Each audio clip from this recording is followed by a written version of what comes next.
سامعین آداب، یہ ہماری خوش نصیبی ہے کہ آج ایک عرصے کے بعد کشمیر کے اور اردو دنیا کے ایک مایہ ناز شاعر، نقاد اور فکشن نگار ہمارے اسٹوڈیو میں تشریف فرما ہے۔ میری مراد جناب ڈاکٹر حامدی کاشمیری سے ہے۔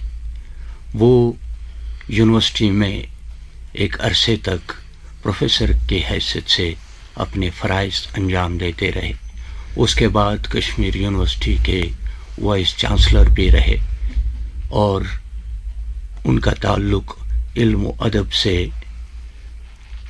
کافی عرصے سے ہے اور علم و ادب میں انہوں نے ایک مقام اور ایک نام پیدا کیا ہے۔ آج یہ ہماری خوش نصیبی ہے، ہم نے انہیں اپنے اسٹوڈیو میں آنے کی دعوت دی ہے، انہوں نے ہماری دعوت قبول کی اور اس وقت ہمارے درمیان موجود ہیں۔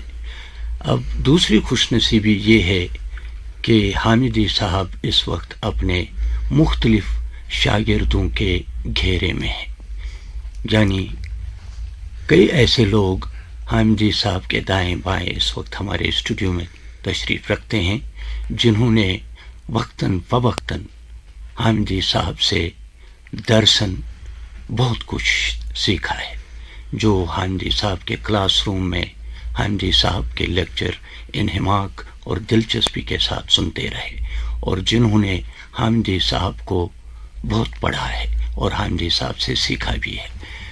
اس سے پہلے کہ ہم حامدی صاحب سے ہم کلام ہوں، حامدی صاحب سے سوالات پوچھیں، مختلف جانکاری ان سے تنقید، ادب اور شاعری کے بارے میں حاصل کریں، میں ان لوگوں کے اسماء گرامی لوں گا جو حامدی صاحب کے شاگرد رہ چکے ہیں اور آج حامدی صاحب کے ساتھ ہی اسٹوڈیو میں اس وقت موجود ہیں۔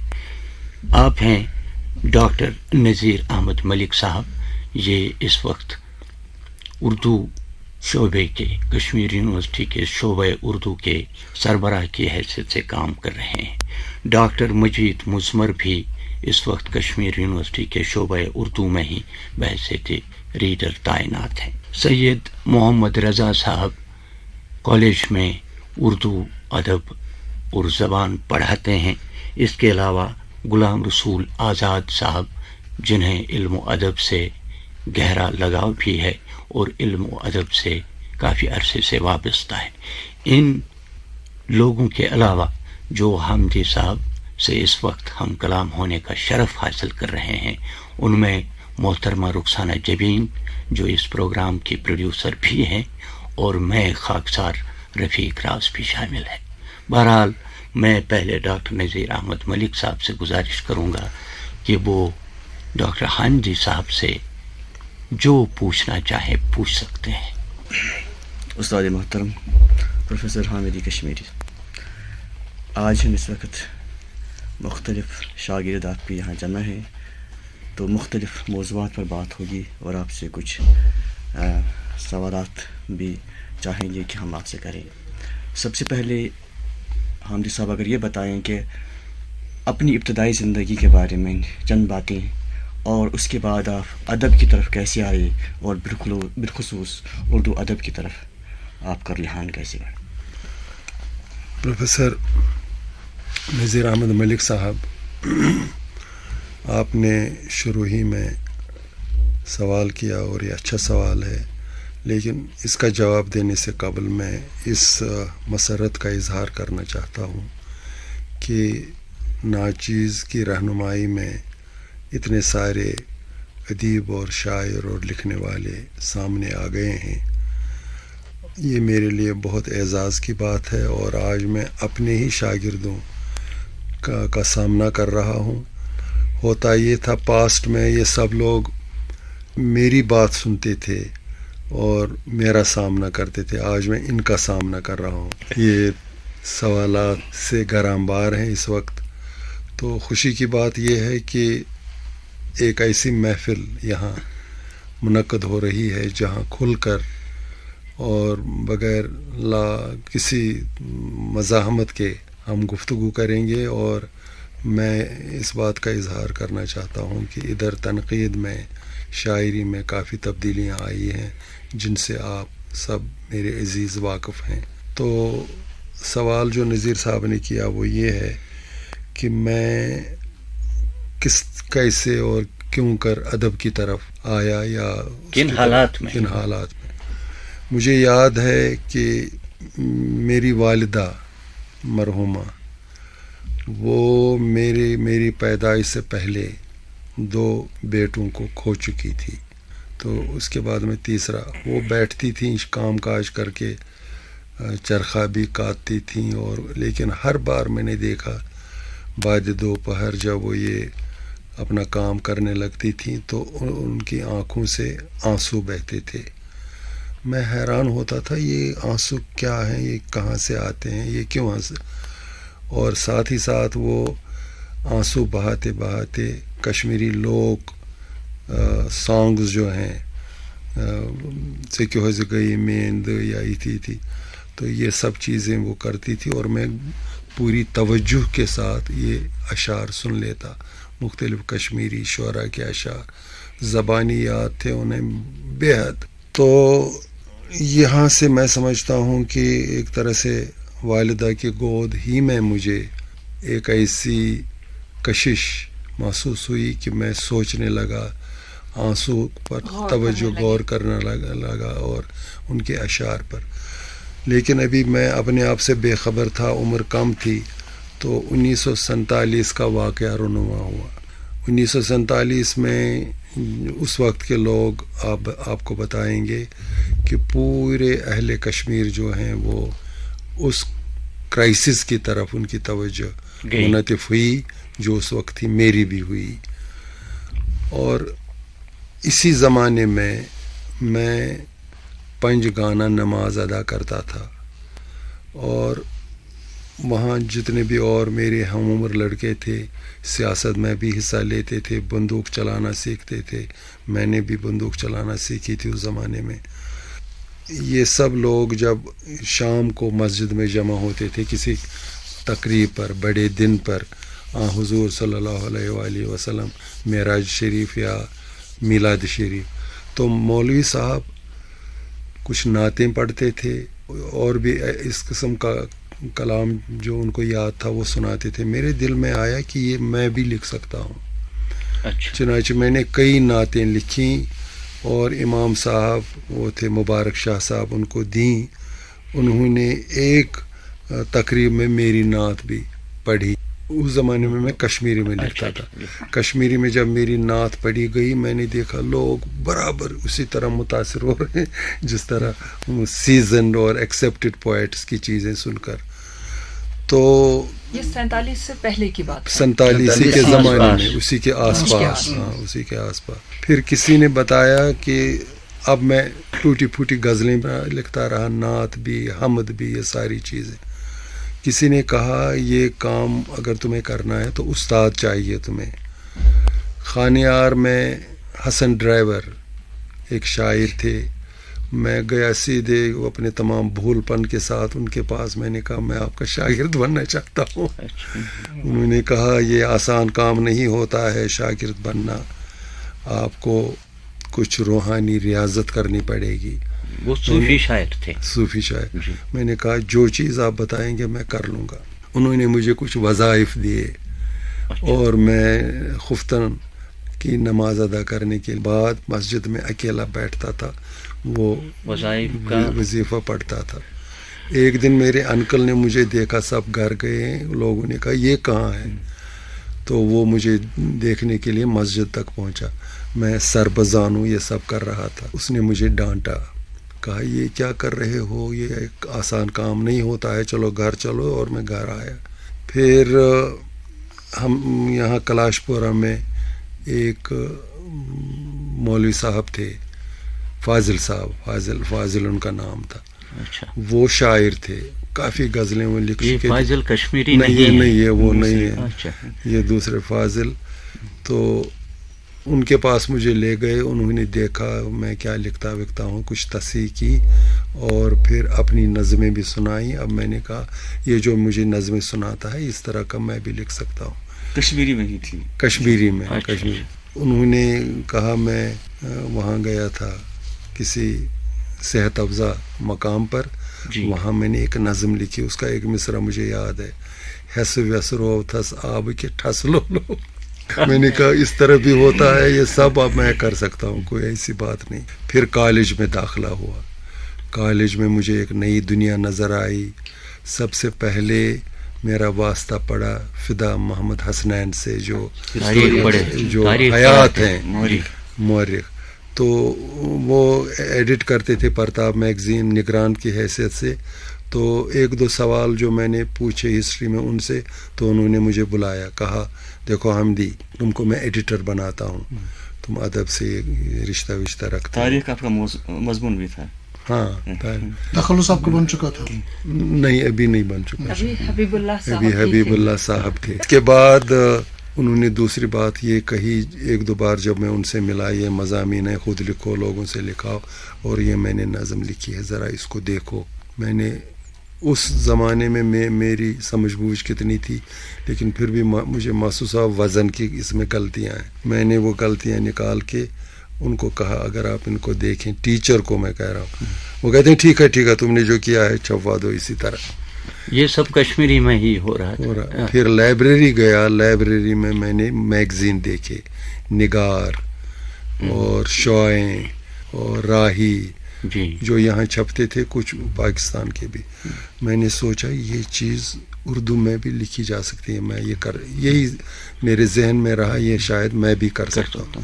پھر میں نے وہاں سے پہلے نظمیں لکھی, اور تھوڑے ہی عرصے کے بعد میں اس اعتماد کو حاصل کر گیا کہ میں کسی سے کہہ بھی سکتا ہوں کہ میں شعر لکھتا ہوں. تو مکھن لال مہو اس زمانے میں وکیل ایک رسالہ نکلتا تھا, اس کے ایڈیٹر تھے پرانے میرا قدل پل کے پاس. اچھا, وہ ان کا اپنا تھا رسالہ کہ نہیں, کسی کول کا تھا, وہ ایڈٹ کر رہے تھے شروع سے. میں چند چیزیں لے کر, اب میں نے دلیری سے کام لیا, غزلیں بھی لکھی, 3-4 چیزیں ان کے پاس لے کر کے گیا. یہ دیکھیے, انہوں نے ایک گہری نظر سے مجھے دیکھا, کہا کب سے کر رہے ہو یہ شعر ویر؟ میں نے کہا کئی سال ہو گئے میں یہ کرتا ہوں. انہوں نے کہا دیکھا تمہارا کوئی استاد ہے؟ میں نے کہا نہیں, کوئی استاد نہیں. ان کو پتہ نہیں اللہ تعالیٰ نے کیا مہربانی کا جذبہ پیدا کیا. انہوں نے کہا یہاں ایک فارغ التحصیل استاد شہزور کاشمیری ہیں, وہ میرے دوست ہیں, تم اتوار کو میرے گھر آ جاؤ, میں ان کے پاس لے چلوں گا. یہی ہوا. ان کے پاس گیا, وہاں 2-3 شاگرد تھے, کچھ پاکستان بھی بعد میں چلے گئے. تو میں نے دیکھا یہ قلم اٹھاتے ہیں اور فوراً تصحیح کرتے ہیں. باکمال, ہاں باکمال. تو اس کے بعد میں جاتا رہا اور پھر چھپتا بھی رہا. یہ اس طرح شروع ہوا سارا معاملہ. تو اس طرح سے آپ نے اردو شاعری کی ابتدا کی. بالکل. اب یہ بتائیے کہ یہ وہ زمانہ ہے 47 کے آس پاس کا, جب اردو میں نظموں کا چلن کچھ زیادہ ہی تھا, نظمیں زیادہ لکھی جاتی تھی, لیکن اس کے ساتھ ساتھ اردو دنیا پوری طرح سے ترقی پسند کی لپیٹ میں بھی تھی. کیا آپ اس لپیٹ میں آ گئے تھے؟ ہاں, جب میری چیزیں چھپنے لگیں, سب سے پہلے مشاعرہ نمبر آگرہ سے نکلا شاعر کا. جی.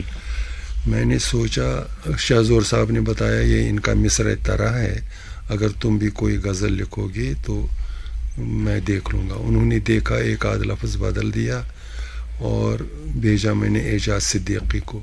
اعجاز صدیقی کا خط میرے پاس آیا بحری قدل کہ ایک تصویر بھیج دیجئے. پھر میں پھولے نہیں سمایا کہ میری چیز چھپے گی پہلی بار, اور تصویر کے ساتھ, اور چھپ گئی. وہ مشہور نمبر ہے. ان دنوں شاعر آگرہ سے نکلتا. تو یہ چیز چلتی رہی اور میں ان سے برابر استفادہ کرتا رہا. اچھا, چونکہ ابھی راز صاحب نے جو بات کی نظم کا دور تھا وہ, تو آپ نے خود کام بھی کیا ہے یورپی نظم کے حوالے سے. اس زمانے میں آپ خود بھی نظمیں ہی کہتے رہے یا شروع میں نظمیں نیچر پر, شالمار کی ایک شام, گلمرگ, یہ جو میں دیکھتا تھا جس طرح بیانیہ نظمیں حال ہی کے بعد سے اردو میں مروج رہی تھی, اسی میں وہ کوئی خاص چیز نہیں تھی, لیکن میں لکھتا تھا. پھر یہ چیزیں میری جب میں بھیجتا تھا کسی رسالے کو, وہ لکھتے تھے آپ کی چیز پسند آئی, چھاپ رہے ہیں. تو یہاں اس وقت ایک طرح سے کہنا چاہیے برسری اقتدار تھے کچھ کمیونسٹ شعراء، رحمان راہی، ہارون سومناتھ زتشی، امین کامل، دیناناتھ نادم وغیرہ. انہوں نے مجھے ایک دن کہا کہ آپ کیا وقت ضائع کر رہے ہیں، اردو میں اتنے بڑے بڑے لوگ ہیں اور میر، غالب، اقبال، فیض وغیرہ وغیرہ، ایک کشمیری اردو میں کیا کر سکتا ہے. میں نے بات سنی اور اس کو انسنی کر دی اور برابر وہی کرتا رہا. پھر یہ ملے مجھ سے، ان سے تصادم ہوتا تھا نا کبھی کبھی. انہوں نے کہا نمائش گاہ میں ہر ہفتے ہم ملتے ہیں، چیزیں پڑھی جاتی ہیں، ان کا تجزیہ کیا جاتا ہے. میں نے سوچا ہاں یہ بلاتے ہیں تو مجھے جانا چاہیے. میں نے ایک نظم لکھی تھی مراجعات. اس نظم میں نے کہا تھا محبوب سے کہ تیری محفل سے میں جا رہا ہوں کیونکہ میرے سامنے اتنے مسائل ہیں اور بھی غم ہے زمانے میں محبت کے سوا. تو آخر میں لکھا تھا جب سب ٹھیک ٹھاک ہوگا پھر میں تمہاری بزم عشرت میں آ جاؤں. انہوں نے اسی پوائنٹ کو لیا، ایک کے بعد اٹھتے ہیں. یہ رجت پسندانہ شاعری ہے. یہ کہتا ہے جب ٹھیک ٹھاک ہو جائے گا پھر وہ عیاشی کرنے جائے گا. میں نے، میرے ذہن نے اس تنقید کو قبول نہیں کیا اور پھر میں نے قطع تعلق کیا. میں نے دیکھا یہ ایک باضابطہ مہم کے طور پر، منصوبے کے طور پر اور ارادی کوشش سے یہ سب کچھ لکھ رہے ہیں، میں لکھوا رہے ہیں، بالکل لکھوا رہے ہیں. پھر میں اس سے دور رہا، کوئی کمیونزم کا اثر مجھ پر نہیں پڑا. اس کے بعد آپ جدیدیت سے بھی وابستہ رہے. ہاں، نہیں، اس سے پہلے کہ آپ کے سوال کا جواب دے، ہمارے ذہن میں، سب کے ذہن میں ایک سوال ہے کہ آپ کی شروعات ہمیں پتہ تھی کہ فکشن سے ہوئی ہے، افسانوں سے ہوئی ہے، لیکن آپ کے کہنے کے مطابق، فرمانے کے مطابق آپ کی ابتدا کشمیری شاعری سے ہوئی ہے. بالکل. اور اس کے بعد اردو شاعری کی آپ نے، کہ اس کے بعد افسانہ آپ نے لکھنا شروع کیا؟ نہیں، میں اب ایسا تھا کہ افسانے بھی لکھتا تھا کیونکہ یہ ایک دیوانہ پن ہوتا ہے شروع میں ہر شاعر اور ادیب کے لیے کہ میں چیزیں لکھوں، یہ چھپ جائیں. جی. میں برف کے طوفانوں میں بھی گھر سے نکلتا تھا اور امیرا قدل پہنچتا تھا. کسی رسالے کا مجھے انتظار ہوتا تھا، اس میں انہوں نے لکھا تھا اس میں اور جب میں دیکھتا تھا کوئی اردو رسالہ میری آنکھوں میں روشنی آ جاتی تھی. اتنا یہ دیوانہ پن ہوتا ہے. پھر جب میں نے افسانے لکھے، اسی طرح میں یہ رویہ میرا رہا، جب وہ لوگ لکھ سکتے ہیں میں بھی لکھ سکتا ہوں.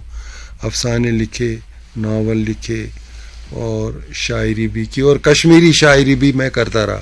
ایک بات میں واضح کر دوں، میرے کشمیری دوست احباب، وہ ان کو یہ امپریشن رہا کہ اب یہ اردو لکھ رہا ہے تو اردو ہی لکھ رہا ہے. میں وقفے سے لکھتا رہا کشمیری بھی، اس لیے کہ میرا مجید مضمر یہ تھا کہ شروع سے یہ اندازہ ہوا کہ میں اس کے بغیر زندہ نہیں رہ سکتا. بالکل. اس لیے میں کرتا رہا، یہ کرتا. ہم سب ابھی آپ نے فرمایا کہ اس وقت آپ کے جو معاصرین تھے شاید کلچرل فرنٹ سے وابستہ کچھ لوگ تھے یا کسی آئیڈیالوجی کے ساتھ وابستہ تھے، تو انہوں نے آپ کو مشورہ دیا تھا کہ اپنی مادری زبان میں لکھیں.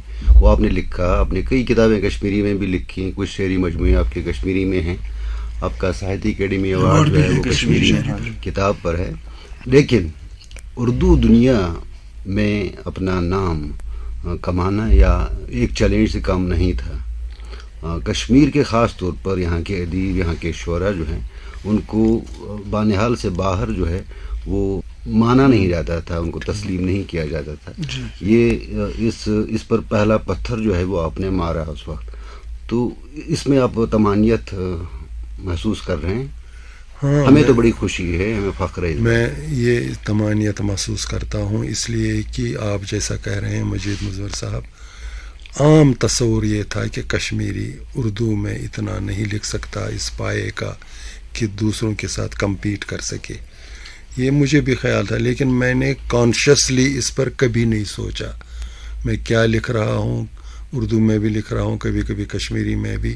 مجھے محسوس ہوتا تھا کہ مجھے یہ کرنا ہے اور میں کرتا تھا. ایک بار مجھے جانا پڑا حیدرآباد انگریزی میں ایک کورس کرنے کے لیے. جی. تو میں 20ویں صدی میں لکھتا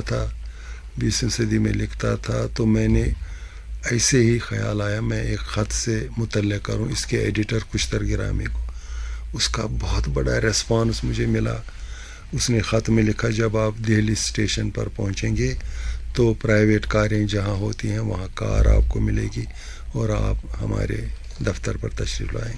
ہوا ایسا ہی، کار ملی، اس کا بیٹا چلا رہا تھا اور میں دفتر دریا گنج میں تھا اس زمانے میں ان کا دفتر. تو 1 گھنٹے کے اندر اندر وہاں مودود صدیقی ان کا آفس کا آدمی تھا، مشہور اردو والا ہے وہ. تو ایک ایک کر کے لوگ آتے گئے. ظالم نے مجھے یہ نہیں بتایا کہ تمہارے لیے ہم نے ایک ریسیپشن رکھ دیا ہے، اعزازیہ. اور اس زمانے میں مجھے مہارت بھی نہیں تھی، how to address, what to say. ابھی شروع ہی سارا. ایک اور لطیفہ میں بتاؤں، ہم جو اساتذہ ہیں ہم شیر جیاں کی طرح کلاس روم میں لیکچر دیتے ہیں، لیکن جب عوامی طور پر کچھ کہنا ہو اس وقت کچھ زبان گنگ ہو جائے ہوتی ہے. یہ جیسے کامن ایکسپیرئنس. اچھا، یہ سب جمع ہو گئے تو شروع ہو گئے یہ کشتر گرامی. کوثر چاند پوری، نریش کمار شاد، اور وہ جو ستیہ پال آنند، اور 2 4 5 کچھ 10 12 آدمی یہ تھے. میری تعریفیں کی بہت بہت بہت، جو تصویریں بھی بعد میں اس میں چھپی. پھر میں کھڑا ہوا، میں نے اس زمانے میں اس وقفے میں کوئی جملے تراش لیے تھے ذہن میں، تو میں نے وہ بول دیے. اب جب مجلس برخاست ہوئی، کشتر گرامی نے کہا آپ میرے ساتھ آئیں گے گیسٹ ہاؤس میں. تو ایک نستعلیق قسم کا تھا کوئی جس کو میں جانتا نہیں ہوں، اس نے مجھے ورنڈے میں کہا جب آپ بول رہے تھے مجھے معلوم ہوا آپ کشمیری ہیں. اچھا مجھے یہ گراں گزرا. لہجے کی بات وہ کہہ رہے ہیں، لہجے پتہ نہیں لہجے یا کیا لہجے کی. ٹھیک ہے، یہ ہونا چاہیے. میں تم لکھنوی لوگوں کی طرح کیوں بولوں؟ میرا کشمیر اپنا ہے، میری ادائیگی اپنی ہے، مقامی لہجہ ضروری ہے. لیکن میں نے جراحت سے محسوس کی، اور اس وقت تک میں طے نہیں کر پایا تھا کہ حامدی کے ساتھ کیا رکھوں. علی محمد لون نے مجھے سجیسٹ کیا تھا حبیب حامدی، یہ میرے ذہن نے قبول کیا تھا، لیکن اس لمحے سے میں نے اپنا نام رکھا حامدی کاشمیری. رخسان جی نے سوال کیا تھا حبیب کہ حامدی تب آپ تھے نہیں، تو یہ حامدی اس وقت تھے آپ جب کشتر گرامی کے اس 20ویں صدی میں؟ وہ تو پہلے سے تھے. ہاں وہ تھے پہلے سے. حبیب اللہ حامدی نہیں، وہ لکھتا تھا professor doctor Hamidi Kashmiri MA. Professor Hamidi صاحب، بہرحال آپ بہت ساری باتیں آپ کے علمی شخصیت کے حوالے سے ہو سکتی ہیں. آپ کی کئی ڈائمینشنز ہیں، فکشن نگار کی حیثیت بھی ہے آپ کی، تنقید نگار کی بھی، شاعر کی بھی، استاد کی بھی اور دانشور کی بھی. لیکن ایک بات طے ہے کہ اردو دنیا جو ہے وہاں آپ کو ایک بڑے نقاد کی حیثیت کے طور پر، بلکہ عہد حاضر کے اساتین میں آپ کا شمار ہوتا ہے. دن میں 2 4 لوگ ہی ہیں، وزیر اعظم ہیں، نارنگ ہیں، فاروقی ہیں، اور ان کے پہلو بہ پہلو آپ کا نام لیا جاتا ہے. اور بہرحال یہ ہمارے لیے اعزاز ہے کہ کشمیر سے اتنا بڑا نام گیا پوری اردو دنیا کو، اور جو تاریخ میں انشاءاللہ جگہ بنا چکا ہے. تو خود آپ کی اپنی رائے کیا ہے؟ آپ اپنی شاعری کو زیادہ اہمیت دیتے ہیں یا اپنی تنقید کو؟ یہ اس کے بعد میں نے اپنا سفر شاعری سے شروع کیا. پہلے کشمیری شاعری، پھر اردو شاعری، اور اردو شاعری میرا پہلا پریفرنس رہا ہے، اردو شاعری. لیکن بعد میں جب میں نے دیکھا کہ شاعری اپنے ہاتھ میں نہیں ہوتی، اس پر قابو حاصل نہیں کیا جا سکتا. میں آج گھر جاؤں 10 غزلیں لکھوں، اٹ از امپاسبل. اس کے لیے ایک خاص ذہنی کیفیت پیدا ہوتی ہے جو خود بخود ہمیں الفاظ کی طرف لے جاتی ہے. وزن بہر سارا آنے لگتا ہے، موڈ بنتا ہے. ادروائز اگر میں نے 100 غزلیں لکھی ہیں، چونکہ مہارت پیدا ہو گئی ہے، میں 200 لکھتا، 300 لکھتا، وہ دیٹ از ناٹ پاسبل. شاید اسی لیے آپ نے اس کو الہامی بھی قرار دیا. ہاں، شاعری جزوی خاص پیغمبری. اچھا، پھر میں نے سوچا کہ جب ایسے انسپریشن کے لمحے نہ ہوں تو تنقیدی مضامین میں لکھ سکتا ہوں. سب سے پہلے عبدالقادر سروری مرحوم جو شعبہ اردو کے صدر تھے، غالب ڈے منایا گیا، انہوں نے مجھے بلایا اور کہا اس موقع پر ہم